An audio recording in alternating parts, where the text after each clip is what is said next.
Daily লাইফে আমি ঠিক কি করে থাকি সেটাই চলো আজকে ছোট্ট মিনি ভ্লগের মাধ্যমে তোমাদের সাথে শেয়ার করি। এই যে দেখতে পাচ্ছ মুখ ভ্যাচকাচ্ছি, এমনি এমনি না। এটা কালকে একটা প্রমোশনের কাজ ছিল লরিয়ালের, সেটাতে করতে হতো তাই করেছিলাম। আর আজ সকালে দেখো ওটসের একটা মিল বানাই, যেটা খেতে অতটাও ভালো হয়নি, দুধ অনেকটা আমার হাত দিয়ে পড়ে গিয়েছিল। এরপরই মুড অফ থাকতে থাকতে আমার ফ্রেন্ড আসে আর আমাকে দেয় আইসক্রিম। জানো তো, যতই ভাবি হেলদি খাবো, হেলদি আর খাওয়া হচ্ছে না, আনহেলদি হয়েই যাচ্ছে। এর পরপর আমি বানিয়ে নিলাম এগ ভেজিটেবল চিজ স্যান্ডউইচ আমার আর আমার ফ্রেন্ডের জন্য।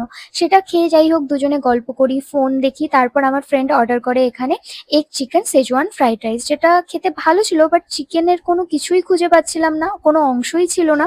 তারপর অনেকটা রেস্ট করার পর, গল্প করার পর আমরা খেলি লুডো, অনেকটা মজা করি আমরা। তারপর ও চলে যায় জবে আর আমাকেও আমার জবটাকে স্টার্ট করতে হয়। আর জানো তো, আমার তো এটা রোজকার কাহিনী যে ভিডিও ক্লিপস আর ভয়েস ওভার দিতে দিতে মাথাটা ব্যথা হয়ে যায়।